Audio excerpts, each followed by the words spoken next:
Bonjour, donc je vais vous faire une petite présentation du fonctionnement du contrôle automatique du FT2000 avec le logiciel carnet de trafic Logger32.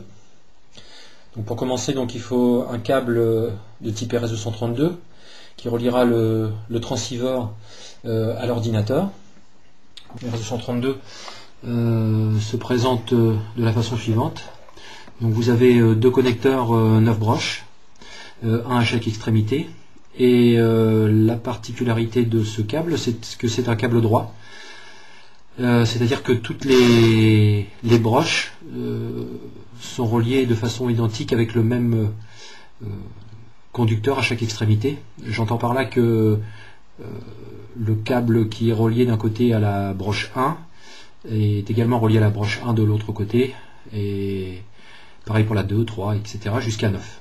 Voilà, donc ça c'est pour le fonctionnement en contrôle automatique par l'intermédiaire du carnet de trafic. Mon câble est relié du côté du transceiver. Je vais maintenant le relier du côté du PC. Donc du côté PC, donc on a la même broche mais mâle bien évidemment. Je relie les deux prises entre elles. Voilà. Donc ensuite je vais lancer le logiciel. Voilà, donc le logiciel est maintenant lancé. Il reste à configurer donc le port. Donc menu paramétrage, émetteur. Ensuite on sélectionne configurer le port de l'émetteur numéro 1 par exemple. Voilà, dans la fenêtre qui s'ouvre, ici, il faut choisir donc le port sur lequel est connecté le transceiver. Donc généralement ça sera le COM 1. Dans mon cas c'est le COM 5 car je n'ai pas de port RS232 sur mon ordinateur. Je passe par un petit convertisseur USB RS232 donc qui a été émulé en COM 5. Ensuite la vitesse, donc 9600 baux, j'ai choisi cette vitesse, c'est classique, et ce qu'il faut surtout c'est qu'elle soit identique au niveau du transceiver.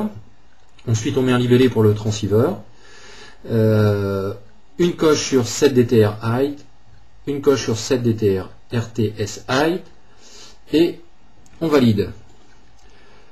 Voilà, côté transceiver, donc c'est pas plus compliqué.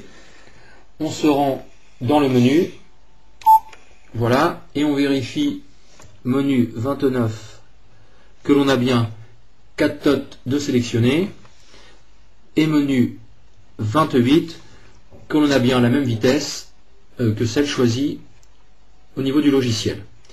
On valide et on sort. Ensuite il reste une chose à faire. On retourne dans le menu émetteur et on ouvre le port que l'on a configuré. On ferme et c'est prêt. Voilà, donc ensuite on peut vérifier que tout fonctionne bien.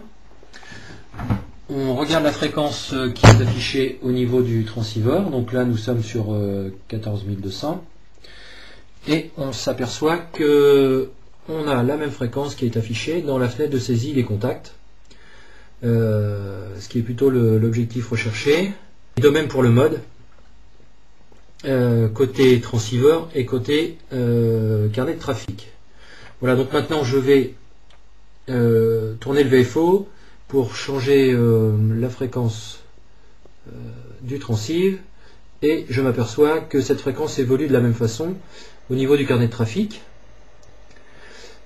Et ce qui est intéressant, c'est que l'inverse est vrai également, c'est-à-dire que si je récupère un spot qui a été annoncé par un OM, je vais prendre un spot J28OO qui est annoncé sur 7010.3 en CW, et là je m'aperçois que sur le transceiver je suis passé à 0.10.3 et que le mode de trafic est CW. C'est vraiment très pratique et ça permet de régler plus rapidement le transceiver lorsque l'on enchaîne les QSO.